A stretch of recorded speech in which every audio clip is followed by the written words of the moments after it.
Let's go back to North Carolina, where we have an update on those two devastating shark attacks. We can tell you that both victims, a 12-year-old girl and a 16-year-old boy, are in stable condition at the hospital. We're told both victims have lost their left arms. The young girl has also lost part of her left leg. Officials aren't sure if one shark was responsible for the attack or if there were more involved. Despite the two attacks, beaches in the area are open today. Well, there's no way that we're going to stop people from going into the water. If they want to go in the water, they're going to. It's you know, there's riptides out there. People shoot fireworks off at the 4th of July. We tell them not to do that either. So, you know, there's really no way to control that. We can advise people just to be careful and be alert. Joining me now from Oak Island is Steve Bouser, who was on the beach when the young girl was attacked. Steve, thanks for being with me. Thank you, Jose. Describe what you saw. Okay, this was on the first full day of our vacation here. We live inland in southern Pines. My wife Brenda and I were sitting down here, you know, doing the typical thing on the beach, getting some sun, trying to read.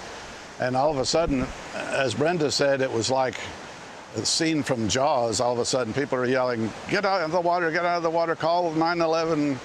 It was something to see. And then, of course, then you see somebody wading into the shallow water carrying this poor girl that had been so severely attacked.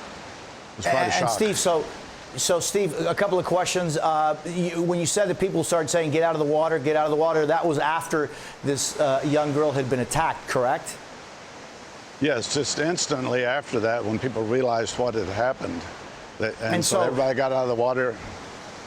Go ahead. Did you see the shark? Did anybody see the shark?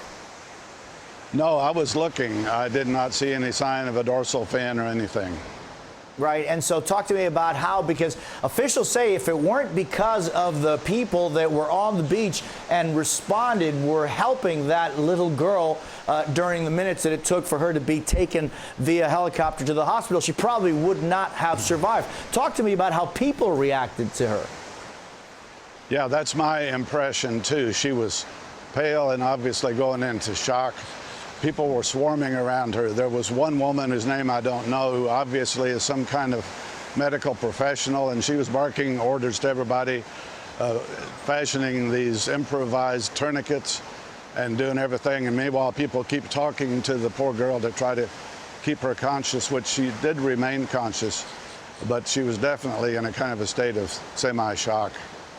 Yeah, and you know, Steve, just to think about this, that you actually saw people going into the water to get her out, right? Because you said people were saying, "Get out of the water," and then you see someone coming out with her. But it's very clear that people were doing everything they could to help her and to assist her under, you know, there's a great unknown out there, and something had just attacked a little girl. Yeah, it was just an instant response, and it was suddenly going from a heavenly scene, you could say, to a really hellish one, and people immediately responding.